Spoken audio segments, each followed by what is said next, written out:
Hello जिक्स, कैसे हैं आप सब। आज एक नए स्टूडियो में नई एपिसोड के साथ मैं आपकी खिदमत में हाजिर हूं। आज की इस वीडियो में हम बात करेंगे अफ़गान पीस प्रोसेस के हवाले से। इस हवाले से रिसेंटली काफ़ी ज़्यादा डेवलपमेंट सामने आई हैं और हम इस सारे मसले को बहुत ही डिटेल में समझने की कोशिश करेंगे। हम देखेंगे कि इस हवाले से कुछ जगहों पर स्पेशली अफ़गानिस्तान, पाकिस्तान और अमेरिका में क्या कुछ हो रहा है। स्पेशली ये जो नई इंतज़ामिया आई है अमेरिका में बाइडन के अंडर, वो क्या इस हवाले से सोच रही है। और साथ ही एंड पर हम ये भी समझने की कोशिश करेंगे कि क्या यूएस डील के मुताबिक 1 मई को अपनी सारी फोर्सेस अफ़गानिस्तान से निकाल लेगा या नहीं। बाइडन एडमिनिस्ट्रेशन इस हवाले से क्या सोच रही है और इसी हवाले से उनका एक नया प्रपोजल, एक लेटर भी सामने आया है अशरफ गनी के लिए। वो भी हम देखेंगे कि उसकी टोन क्या है, मतलब किस टोन में उन्होंने बात किया अशरफ गनी से, चीज़ें किस तरफ जा रही है, मतलब क्लियर पूरी हम अंडरस्टैंडिंग हासिल कर लेंगे इस टॉपिक पर। तो क्विक हिस्ट्री इस डील के बारे में हम बताते चलें। तकरीबन 1 साल पहले हमने इसको कवर किया था। इसमें हमने सारी डिटेल्स बताई थी, इसके ऑब्जेक्टिव्स बताए थे कि किस तरह पीस कायम किया जाएगा। तालिबान और यूएस के दरमियान क्या डील हुई थी, इन्होंने म्यूचुअल कुछ अंडरस्टैंडिंग की थी कि तालिबान के हवाले से उन्होंने ये कहा था कि हम आपके जितने भी प्रिजनर्स हैं उनको हम छोड़ देंगे, और साथ ही सीज़ फायर के हवाले से एक अंडरस्टैंडिंग सामने आई थी। इसके अलावा तालिबान को अमेरिका ने ये कहा था कि जितने भी इंसर्जेंट ग्रुप्स हैं अफगानिस्तान में, आप उनकी सरपरस्ती छोड़ देंगे और उसके बदले आप पर जितनी भी सैंक्शंस हैं, जो ट्रैवल रिस्ट्रिक्शंस हैं, हम उनको ख़त्म कर देंगे। यूएन में आपके हक में लॉबिंग करेंगे हम, ये यूएस ने उनको कहा था। और अल्टीमेटली जो सिचुएशन है वो कंप्लीट जंगबंदी की तरफ जाएगी। और अगर सिचुएशन इसी तरह चलती रहती है तो यूएस 1 मई 2021 को अपनी सारी फोर्सेस का इनखला कर लेगा, यानी कि उस डील के 14 माह बाद। और हमने इस वीडियो में ये सारी डिटेल्स डिस्कस की थी, जितने भी ऑब्जेक्टिव्स थे, जितने भी मेन पॉइंट्स थे इस मुआहदे के, हमने सारे डिस्कस किए थे। अब उस मुआहदे के बाद हमने देखा कि कुछ चीज़ें तो आगे बढ़ी, काफ़ी डेवलपमेंट सामने आई। अशरफ गनी पहले तो अपनी ज़िद पर कायम रहे कि इनके बंदे हम नहीं छोड़ेंगे, लेकिन हमने देखा कि इनिशियली उन्होंने 5000 बंदा भी छोड़ दिया और इसके साथ ही यूनाइटेड स्टेट्स ने अपनी जो फोर्सेस हैं उनका इनखला भी शुरू कर दिया। याद रहे 1 साल पहले जो ये फोर्सेस थी यूएस की, उस वक्त 14,000 के करीब ट्रूप्स मौजूद थे अफगानिस्तान की सरजमीन पर, और आज की अगर बात करें तो वो सिर्फ 2,500 रह गए हैं। बाइडन एडमिनिस्ट्रेशन ने भी आके अभी तकरीबन 1,500-2,000 ट्रूप्स में कमी की है। याद रहे 1 साल पहले इनकी तादाद 14,000 थी और 2010 में जब ये सारा मामला पीक पर था, जब ये जंग पीक पर थी, तब ट्रूप्स की तादाद तकरीबन 1 लाख से भी ज़ायद थी। अब ये भी चीज़ हमें ज़रा जहन में रख लेनी चाहिए कि ये जो मुआहदा हुआ था 1 साल पहले, ये यूनाइटेड स्टेट्स की गवर्नमेंट और तालिबान के दरमियान तय पाया था, ये हिस्टोरिक पिक्चर। और उसमें ये एक अंडरस्टैंडिंग थी, उसमें ये क्लॉज थी कि इंट्रा अफगान डायलॉग्स को आगे बढ़ाया जाएगा, यानी कि तालिबान और अफगान गवर्नमेंट के दरमियान जो असल मसला था। और उसमें हमने देखा कि दोनों फरीकैन ने इस हवाले से अपने जो तहफ़्फ़ुज़ात हैं उनका इजहार किया। तालिबान ये कहते थे शुरू में कि हम अफ़गान गवर्नमेंट जो है, जो अशरफ गनी के अंडर है, हम उसको नहीं मानते, ये एक पपेट रिजीम है, ये अमेरिकन पिट्ठू हैं। लेकिन अल्टीमेटली हमने देखा कि सितंबर में इंट्रा अफ़गान डायलॉग उसका भी आगाज़ हुआ। और इसके साथ ही अशरफ गनी भी काफ़ी ज़्यादा इस हवाले से कतराते रहे, क्योंकि उनके लिए जो सबसे बड़ी इनसिक्योरिटी थी वो ये थी कि अगर एक दफ़ा सिस्टम में आ गए तालिबान तो उनका जो सारा सेटअप है उस पर सवालिया निशान लग जाएगा, यानी उनकी वापसी के दिन शुरू हो जाएंगे। तो हमने 1 साल पहले ही इस वीडियो में कह दिया था कि जो इंट्रा अफ़गान डायलॉग का जो फेज़ होगा वो सबसे ज़्यादा चैलेंजिंग होगा, और हमने देखा वही हुआ। काफ़ी ज़्यादा मसाइल सामने आए, वायलेंस में भी बहुत ज़्यादा इजाफा हुआ। इसके अलावा दोनों जो फरीकैन थे उनकी जानिब से काफ़ी सख्त बयानात सामने आए, प्रेसिडेंट गनी की जानिब से भी और तालिबान के तर्जुमान की जानिब से भी, एक दूसरे के खिलाफ। तो ये अब हमें समझ लेना चाहिए कि ये जो सारा सिनेरियो है ये अफ़गानिस्तान और इस खित्ते के लिए बहुत क्रूशल है। हल्की सी भी गलती, किसी फरीक की हल्की सी गलती या ज़िद बहुत बड़े मसले का बायस बन सकती है, जो कि लंबे अरसे तक फिर चलेगा। इसीलिए ज़्यादातर प्लेयर्स की अगर हम बात करें इस पूरे मामले में, तो इस पूरे मसले को वो काफ़ी ज़्यादा सीरियसली इसको कंसिडर कर रहे हैं। स्पेशली मैं 2 फरीकैन का नाम लेना ज़रूर पसंद करूँगा, एक तो पाकिस्तान और यूएस की जो गवर्नमेंट है, क्योंकि नाकामी की सूरत में बहुत बड़ा नुकसान होगा इन दोनों फरीकैन को। पाकिस्तान का ऑब्वियसली हमारा बॉर्डर लगता है और एक एक अनरेस्ट अफगानिस्तान में जो अनरेस्ट की सिचुएशन है वो पाकिस्तान को भी कभी सूट नहीं करेगी।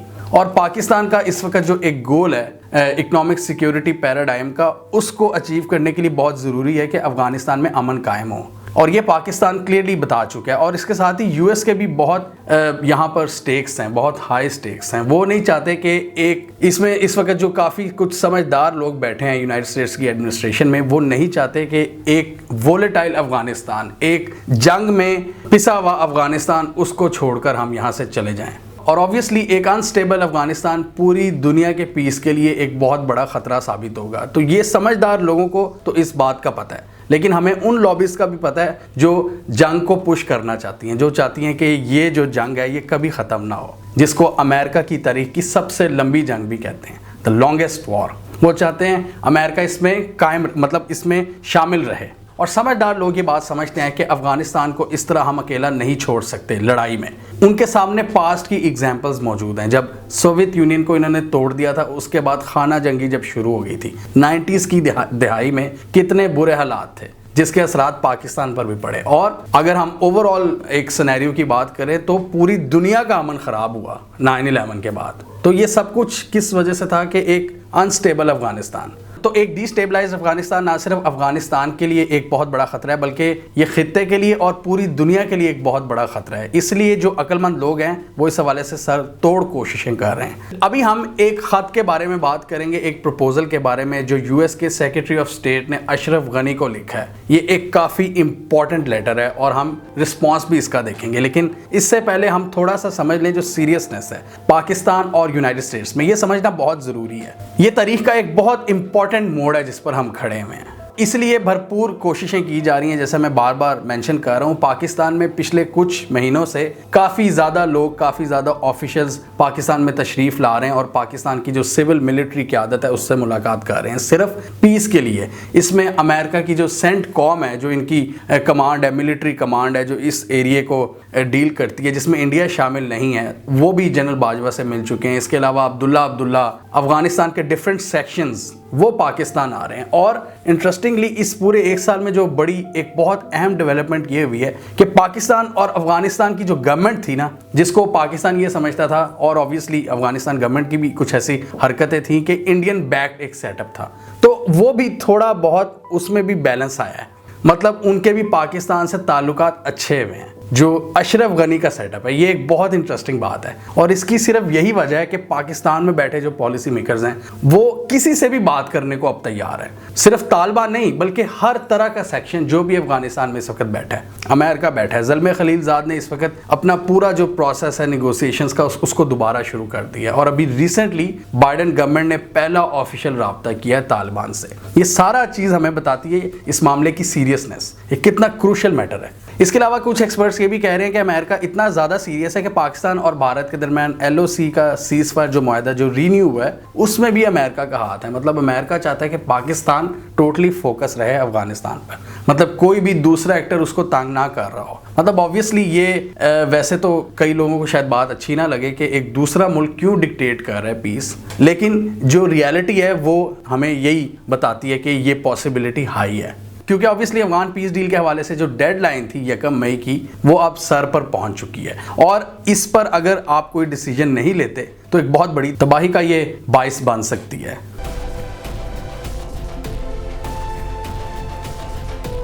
हालात की सीरियसनेस का यहाँ से अंदाज़ा लगा लें कि यूएस के जो डिफेंस सेक्रेटरी हैं जनरल लॉयड ऑस्टिन और अमेरिका के जो आर्मी चीफ हैं मार्क मिली, उनके दरमियान एक शदीद बहस हुई है पिछले थोड़े दिन पहले। इसी हवाले से वो डिफरेंट ऑप्शंस पर गौर कर रहे थे। अमेरिका की जो सारी इस्टेब्लिशमेंट है सिविल और मिलिट्री, वो सर जोड़कर बैठी हुई थी कि क्या करना है हमने। तो इसमें यूएस मिलिट्री इस्टेब्लिशमेंट का जो इनपुट सामने आया ना, वो अनफॉर्चुनेटली एक बार फिर वही नज़र आ रहा है कि वो चाहते हैं कि अफगानिस्तान में जो उनकी प्रेजेंस है, जो ट्रूप्स हैं, उनको कुछ अरसा वहाँ पर रखा जाए। और कुछ सोर्सेज के मुताबिक उन्होंने वहाँ पर बड़ी एक लंबी एक इमोशनल स्पीच शुरू कर दी, जिस पर डिफेंस सेक्रेटरी ने उनको रोका कि ये स्पीचेस करने का टाइम नहीं है, ये इमोशनल होने का टाइम नहीं है, ये प्रैक्टिकल अप्रोच अपनाने का टाइम है। तो यहाँ से आप अंदाज़ा लगा लें कि कितने ज़्यादा हालात इस वक्त टेंस हैं। यूएस मिलिट्री का ऑब्वियसली यही पॉइंट ऑफ व्यू था कि अगर हम अपनी जो सारी फोर्सेस हैं उनको निकाल लेते हैं तो हमारे जो स्ट्रेटेजिक इंटरेस्ट हैं उस खित्ते में उसके लिए भी नुकसानदेह साबित होगा। दूसरा, उन्होंने ऑब्वियसली जो यूएस के बहाने होते हैं कि ह्यूमन राइट्स, वहाँ पर जो डेमोक्रेसी है वो ख़तरे में पड़ जाएगी, तो हमारी जो प्रेजेंस है वहाँ पर ज़रूरी है। और साथ ही उन्होंने ये भी मेंशन किया कि आप कुछ अचीव किए बगैर किस तरह एक इतनी बड़ी जंग से बाहर निकल सकते हैं। उन्होंने कहा कि एक अनस्टेबल अफगानिस्तान, उसको हमें ऐसे नहीं छोड़ देना चाहिए, कुछ अरसे हमें अपना जो प्रेजेंस है वहाँ पर कायम रखनी चाहिए। और ऑब्वियसली फिर दूसरी तरफ से ये आर्ग्यूमेंट आया कि अगर आप इसको अभी मतलब आप अगर इस डील को तोड़ देते हैं तो फिर एक नई जंग शुरू होने का इम्कान है। तो इसी तरह ये सिलसिला तो चलता रहेगा। तो 3 वहाँ पर ऑप्शंस डिस्कस किए गए। एक तो ये कि जो डील है उस पर अमल दरामद किया जाए, मतलब 1 मई को फोर्सेस निकाल ली जाए। दूसरी ये कि तालिबान के साथ एक नई सेटलमेंट की जाए, मतलब कोई एक पीरियड रखा जाए जिसमें एक्सटेंड किया जाए इस डील को, मतलब फोर्सेस के इनखला को। वो 3 माह का अरसा बताया जा रहा है कि वो तालिबान से रिक्वेस्ट करेंगे कि 3 माह तक मजीद हमारी फोर्सेस को वहाँ पर रहने, जबकि तालिबान इस पर बिल्कुल एग्री नहीं करते। और तीसरी ऑप्शन ये है कि सिरे से ही इस डील को ना माना जाए और एक नई स्ट्रेटजी बनाई जाए। तो फिलहाल यही लग रहा है। अभी जो एक लेटर लिखा है यूएस के सेक्रेटरी ऑफ स्टेट ने अशरफ गनी को, उससे यही पता लग रहा है कि यूनाइटेड स्टेट्स काफ़ी सीरियस ले रहा है इस मैटर को, और पहली प्रायोरिटी उनके जहन में यह है कि हम मुआहदे पर अमल दरामद करें। तो पहले पिछले कई दिनों से ये आ रहा था, बड़ी कन्फ्यूजन पाई जा रही थी कि यार यूएस क्या करने जा रही है। जो बाइडेन एडमिनिस्ट्रेशन है वो ट्रम्प का जो मुआहदा था उसको कायम रखेगी कि नहीं। तो अभी जो इनिशियल इतलात आ रही हैं, जो अभी रिसेंट कुछ डेवलपमेंट हुई हैं 1-2 दिन पहले, तो उससे यही अंदाजे हमें मिल रहे हैं कि यूएस चाहता है कि 1 मई को उनकी जो फोर्सेज है वहाँ से निकाल ली जाएँ। तो ये बड़ी एक इंटरेस्टिंग चीज़ है कि बाइडेन जब वाइस प्रेसिडेंट थे ना ओबामा के, तब भी मिलिट्री इस्टेब्लिशमेंट यही कह रही थी कि नहीं जी हमें वहाँ पर फोर्सेज रखनी चाहिए। सबसे पहले ओबामा ने ये चीज़ सोची थी, ओबामा और बाइडेन ने, कि फोर्सेस को वहाँ से निकाला जाए। तो बाइडेन ऑब्वियसली यहाँ पर वो ट्रम्प से एग्री करते हैं, ट्रम्प की पॉलिसी से, कि यार इस जंग को अब ख़त्म होना चाहिए, क्योंकि ऑब्वियसली इनके दूसरे भी अब चैलेंजेस हैं। इनको डोमेस्टिक जो इनके चैलेंजेस हैं, जो इनके इकोनॉमी, कोविड, और दूसरा चाइना की तरफ से बढ़ता हुआ चैलेंज, अब इनके मतलब नए चैलेंज हैं। 20 साल गुजर गए हैं, लेट्स फाइट न्यू वॉर्स, ये अब इनकी स्ट्रेटजी है, जो मेन स्ट्रेटजी है। लेकिन ऑब्वियसली कुछ एलिमेंट्स हैं इनके पेंटागन और इधर उधर के जो चाहते हैं कि जंग अभी चलती रहे। तो इसीलिए अब हम डिस्कस करेंगे यूएस सेक्रेटरी ऑफ स्टेट का ये ताज़ा खत जो इन्होंने अशरफ गनी को लिखा है, जिसमें इन्होंने एक काफ़ी एग्रेसिव टोन रखी है अशरफ गनी के लिए। अब ये खत इसलिए सामने आया कि अशरफ गनी का पिछले कुछ दिनों से काफ़ी ज़्यादा वो इंडिकेशंस दे रहे थे, कुछ इशारे ये दे रहे थे कि मैं ये जो इंटरिम गवर्नमेंट है ना, मतलब अबूरी हुकूमत, मैं इसको नहीं एक्सेप्ट करता। एक इंक्लूसिव गवर्नमेंट जिसको पाकिस्तान भी चाहता है, जिसको इंटरेस्टिंगली अमेरिका भी चाहता है, और बाकी ज़्यादा प्लेयर्स भी चाहते हैं सिवाय अफगानिस्तान के, क्योंकि ऑब्वियसली उनको पता है कि एक दफ़ा तालिबान सेटअप का हिस्सा बन गए तो फिर इनकी उल्टी गिनती शुरू हो जाएगी। तो इस हवाले से वो जब उन्होंने काफ़ी रेजिस्टेंस दिखाई कुछ दिन पहले, उन्होंने पार्लियामेंट में भी काफ़ी एग्रेसिव स्पीच की कि तब्दीली का सिर्फ एक ही रास्ता है और वो ये कि इलेक्शन करवाए जाएं। बेसिकली वो इक़्तिदार छोड़ने को नहीं तैयार, और उनकी जो इनसिक्योरिटीज़ हैं वो हम सबके सामने हैं, क्योंकि फिर उनकी मतलब उनके इक़्तिदार को भी ख़तरा है और पॉसिबली उनकी फिर जान को भी ख़तरा हो सकता है। तो अब हम डिस्कस करने जा रहे हैं उस लेटर के कुछ इंपॉर्टेंट पॉइंट्स, जिसमें अमेरिका ने ये कहा है कि ये हमारा फाइनल प्लान नहीं है, लेकिन ये हमारी इनिशियल कंक्लूजन है, इब्तदाई हमारी जो अंडरस्टैंडिंग है इस पूरे मैटर को लेकर। तो पहला पॉइंट उन्होंने कहा है कि यूनाइटेड नेशंस को इसमें किरदार अदा करना चाहिए और एक मीटिंग बुलानी चाहिए फॉरेन मिनिस्टर्स की, और उन मुल्कों में शामिल है Russia, China, Pakistan, Iran, India and the US, to discuss a unified approach to supporting peace in Afghanistan. दूसरा उसमें पॉइंट ये है कि ये जितनी भी बातचीत हुई हैं, जितनी भी नेगोशिएशंस हुई हैं पीस को कायम करने के लिए, उनको मद्देनजर रखते हुए हमें कुछ इकदामात बड़े ज़रूरी करने होंगे। साथ ही यूएस ने मेंशन किया कि हम किसी को डिक्टेट नहीं कर रहे, मतलब हम थोप नहीं रहे आप पे, लेकिन ये चीज़ें बहुत ज़रूरी हैं। और उन्होंने कहा कि अर्जेंटली इस पूरे मामले की नज़ाकत को देखते हुए एक इंटरिम गवर्नमेंट का क़याम बहुत ज़रूरी है, उसको तेज़ी से हमें इसको फॉलो करना चाहिए। एक इंक्लूसिव गवर्नमेंट बनानी चाहिए। इंक्लूसिव मतलब जिसमें सारे प्लेयर्स शामिल हो, यानी कि अफगानिस्तान का जो करंट सेटअप है उसके साथ साथ तालिबान भी, और तालिबान इसको हमेशा से वेलकम करते हैं। लेकिन यहाँ पर तालिबान का एक स्टांस का हम ज़रा क्लियर करते चले। वो कहते हैं कि जो अबूरी हुकूमत होगी ना, जो इंटरिम गवर्नमेंट होगी, वो 2 साल तक रहेगी, लंबे अरसे तक, और वो ये चाहते हैं कि जितने भी करंट अफगान सेटअप के लोग हैं ना, उसमें 2 साल करके उनको आहिस्ता आहिस्ता सबको निकाला जाए और एक बिल्कुल एक नया सेटअप तश्कील दिया जाएगा इस अबूरी हुकूमत के थ्रू और फिर इलेक्शन करवाए जाएं। जबकि अशरफ गनी साहब कहते हैं कि इतनी लंबी तो कोई इंटरिम गवर्नमेंट नहीं होगी, इलेक्शन करवाने हैं, इलेक्शन करवाओ और फिर आओ इक़्तिदार में। तीसरा जो पॉइंट है इस प्रपोजल का वो ये है कि तुर्की को अमेरिका ने दरखास्त की है कि वो एक मीटिंग रखे इस हवाले से। जैसे दोहा में पीस टॉक्स हो रही थी, अब तुर्की इन सारी पीस टॉक्स को फिलहाल के लिए लीड करे, क्योंकि उनके मुताबिक तुर्की का भी एक बहुत बड़ा असर व रसूख है अफगानिस्तान में जो मल्टीपल प्लेयर्स हैं उन पर। साथ ही उन्होंने अशरफ गनी के लिए ये लिखा है दूसरे पॉइंट में कि I urge you to develop constructive position on these written proposals to discuss with ambassador Khalilzad. यानी कि आप अपनी ज़रा पॉजिटिव एटीट्यूड रखें, आपको इसको नेगेटिव अंदाज में ना देखें। और साथ ही उन्होंने ये भी कहा है कि हम डिक्टेट नहीं कर रहे। चौथा जो पॉइंट है वो ये है कि अमेरिका कहता है हम एक नए रिवाइज प्रपोजल पर काम कर रहे हैं जो कि 90 दिन का होगा, जिसमें 90 दिन तक आप जो वायलेंस है, जो लड़ाई है, उसमें कमी की जाएगी। और चौथे पॉइंट में भी उन्होंने दोबारा अशरफ गनी को कहा है कि हम आपसे रिक्वेस्ट करते हैं कि आप इसको पॉजिटिवली कंसीडर करें इस पूरे प्रपोजल को। साथ ही उन्होंने ये भी मेंशन कर दिया कि हमने अभी कोई फाइनल पोजीशन नहीं ली, हमारे जितने भी ऑप्शंस हैं वो ज़ेरे गौर हैं, लेकिन अभी के लिए हमारा प्लान यही है कि 1 मई को जो सारी फोर्सेस हैं प्लान के मुताबिक उनका इनखला कर दिया जाएगा। तो ये काफ़ी एक बड़ी डेवलपमेंट है जो अभी एक दिन पहले भी है। I must also make clear to you, Mr. President, that as our policy process continues in Washington, the US has not ruled out any option. We are considering the full withdrawal of our forces by May 1st, as we consider other options. और letter की जो आखिरी line है उसमें उन्होंने ये लिखा है कि I am making this clear to you so that you understand the urgency of my tone regarding the collective work outline in this letter. यानी कि वो क्लियरली बता रहे हैं कि आप, उम्मीद है कि आप हमारी जो अर्जेंसी है, यानी कि जितनी हमें जल्दी है इस मामले पर, आप उसको समझने की कोशिश करेंगे। तो यहाँ से पता लगता है कि ये मामला इस वक्त कितना गंभीर हो चुका है सारे प्लेयर्स के लिए। जितने भी प्लेयर्स हैं हर एक की अपनी अपनी यहाँ पर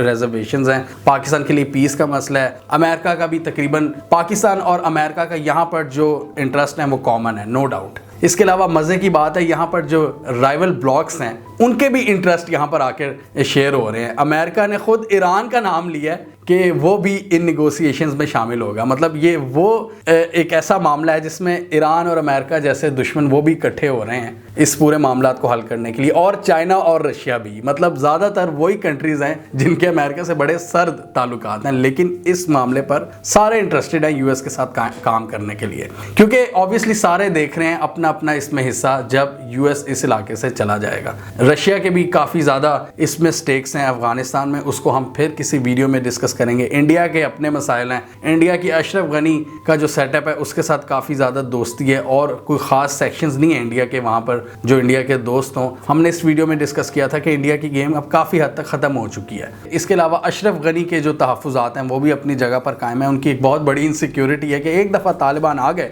तो फिर इनका वापसी का सफ़र शुरू हो जाएगा।